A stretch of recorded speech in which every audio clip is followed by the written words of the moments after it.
time for us to introduce to you a very special segment of Tech Enables Transport. And to take this further, I'd like to extend a very warm welcome to Mr. Mike Muralidharan, CEO of Bhawan Cybertech, who will soon be joined by Mr. Abhishek Pachori, Channel Sales Manager, IBM Sustainability Software, IBM India. But may I please request all of you to extend a very warm welcome as I am now joined by Mr. Mike Muralidharan. Very good morning to all of you. It's my pleasure to be here today. And you would have probably just seen the 40-second clip and possibly the board which is behind you, which talks about our partnership with IBM. But as I was seeing that, I found some things very interesting. Of course, BCT, Bhawan Cybertech is known as BCT. And we have been in the industry for about 23 years, of which you would have seen that we have been in partnership with IBM. A BCT, a three-letter word, with IBM, another three-letter word, for about 14 years plus in this journey where we partner with them for a very special asset management product called Maximo. But I should also say that there is one more three-letter word which is missing, because prior to IBM taking over this product, it was actually a product by a company called MRO, which was nothing but maintenance, repair, and operations. It was simply called MRO, and we have partnered with them even about 3-4 years prior to that. And so we knew the product pretty well in terms of how it could transform asset management optimization for companies. And more so, in the last about 10 years or so, 10, 12 years, we have been very closely associated with metro rail projects across the globe, in multiple parts of the globe. In fact, we have worked at Dubai, at Qatar, at Singapore, now MMRC in Mumbai Metro. Now we are doing a different project at NCRTC in Delhi. If you look at it, what is tech-enabled? I tend to believe that, first of all, one thing is you are an erudite audience. All of you have been in the industry in metro for a long time, and I definitely would not like to tell you what metros should do. But I thought I will probably touch upon how technology enablement actually is impacting all of us in multiple areas and how it should very similarly do in this space. What's not techno-enabled? Your microwave is techno-enabled. Your cars are techno-enabled. You go to a hospital, a doctor, he just can't do anything without touching the electronic gadgets. But in all these places, if you look at it, I tend to believe that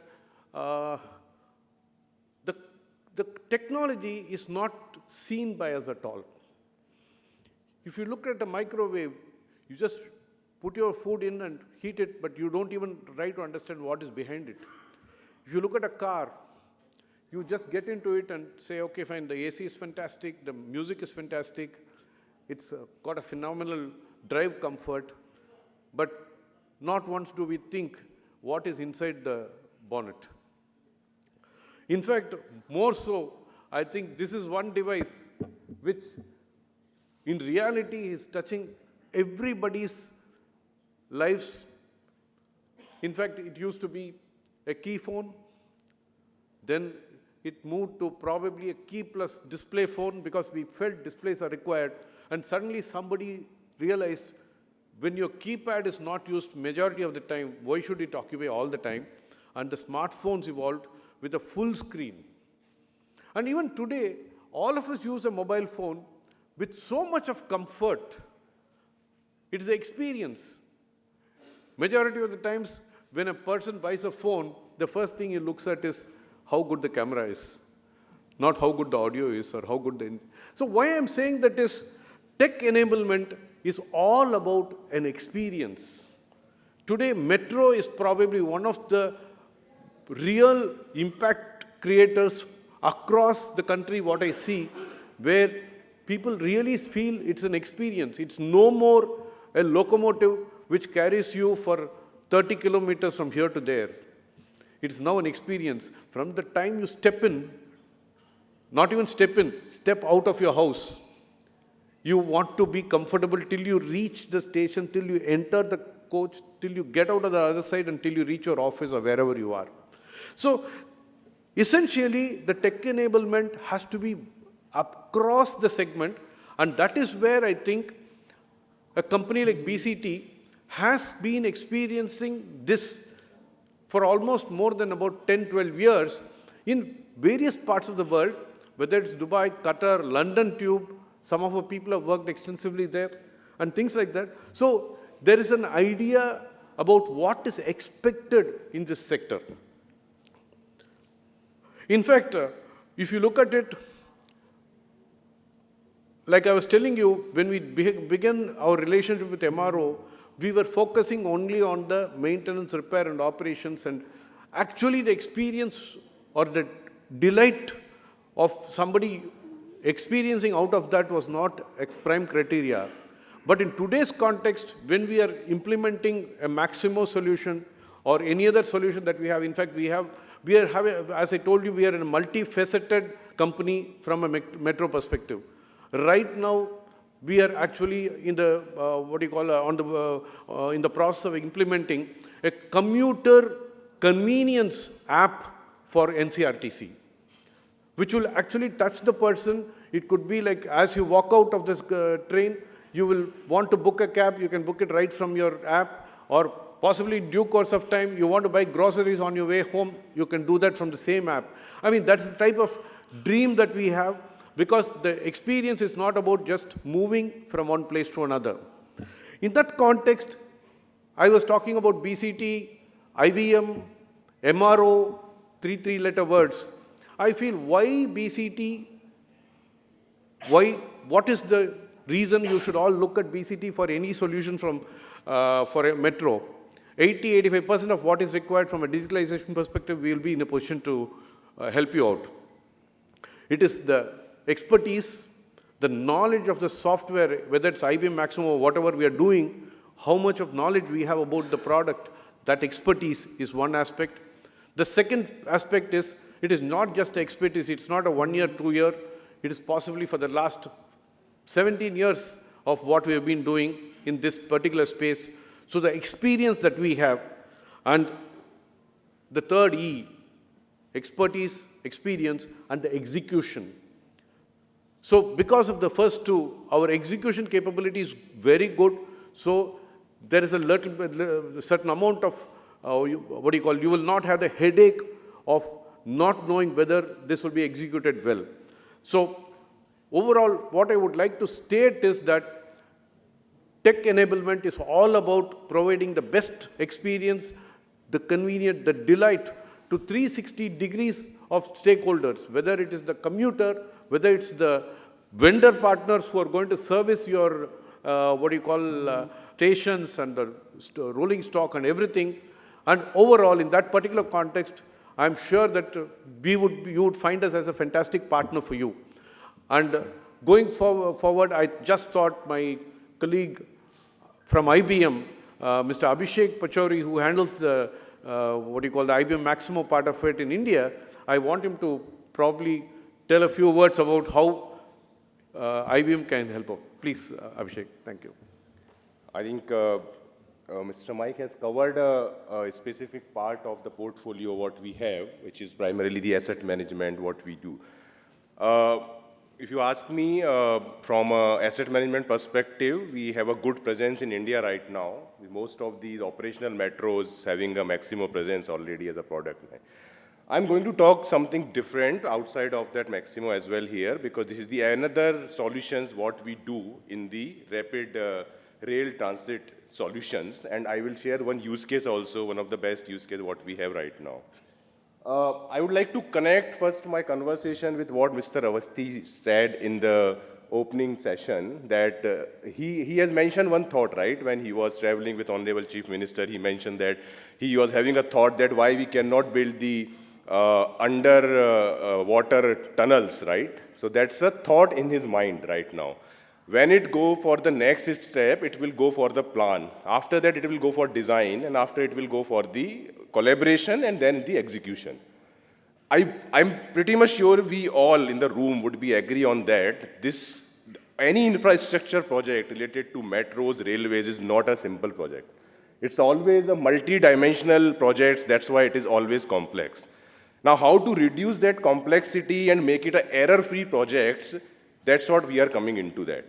So when we start doing a discussion with the thought, what he mentioned, and then we convert into the paper, then it goes into the plan. So couple of box what you see here, these are the high-level picture what all comes in the when we start discussing any project related to the infrastructure. And after that, it goes to the plan and design. And you can read it through, right? Most of these very well-known terms which we always use when we are trying to talk infrastructure project in any railways, right?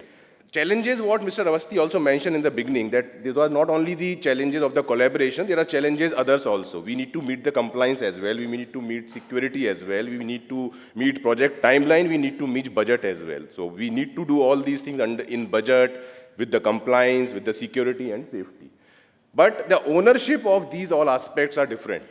Multiple stakeholders are coming in the picture, they are discussing, they are collaborating in that.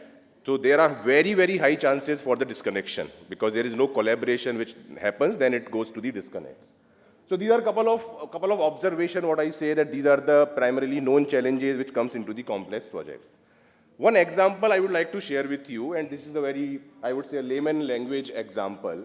If you talk about let's take an same example again, what Mr. Avasthi said, which the under river tunnel project is coming in the mind of somebody, and he's saying, I would like to execute it. Where it will go first? It will go on paper, right? When the planning will start. So this is a paper.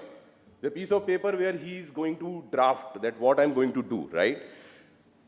From day one, when he's starting the planning for this project, going further steps, multiple stakeholders will come in the picture because it will go into a design phase.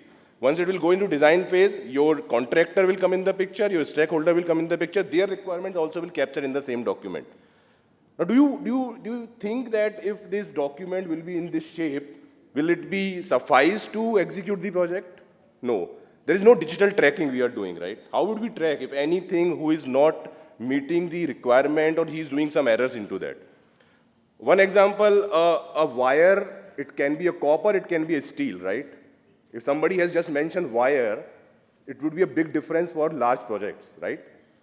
So what I'm trying to tell you, here is the solution what we offer, and it's not a new solution, IBM engineering solution, what we have. If you see, if I have this draft in my hand, I can convert it into the digital format where you see the same document has converted into the digital format. Now there is a tracking ID, there is each and everything which I can capture very easily. I can find out who has done changes, what changes he has done, and what is the impact of these minute changes. That analysis and testing also I can do this through this tool. So that is what I'm just trying to share here, that what we can do in a better way. And this is completely a tracking. This just was an example I would like to share with you. Simple document converted into with the engineering solution. Then after that, there would be workflows which will be defined. You can run it into the graphical format, or you can run into the multiple graphs and all. You can export into the multiple formats, video and all those. So those are all the product features. I'm not going to discuss in much detail, but I would like to leave this thought in your mind. After that, the challenges, what and how we can mitigate all those things, which will come in the picture. So managing compliance, as I already mentioned, would be one of the important aspects into that. Now let me share the use case what I have mentioned, right? This is one of the complex project what we have done through this engineering tool, which is in Melbourne in Australia, with a 9-kilometer tunnel, underwater tunnel, which there's again, the thought came in somebody's mind, I would like to build this tunnel underwater, 9 kilometers, there are multiple stations, interchange stations also were there. So think of that when this project came in somebody's mind, and then he has started converting into the plan, designing and all stakeholder. So happy to share that this is one of the successful projects we have done by using this engineering tool, where they have captured all the requirements through this tool, do an analysis, do a testing or through this tool, and then they have delivered this on time under the budget as well. So this is one of the good case study what we have for this in Melbourne. With the last chart, not taking much time here. So this is what we have in our portfolio, apart from the asset management, what we do for most of the metro projects. This is the IBM engineering solution, what we also do for the infrastructure as well. This is also available for civil infrastructure as well as for the all railway projects, what we do in country and overseas. We have a good case studies. One of the case study I would like to share because that is one of the best case study what we have so far in the life cycle management for the engineering. I think just a very brief, I would like to just leave this thought in your mind. Any question, query, myself, my colleagues are available during this session. So we are happy to take those questions during the networking.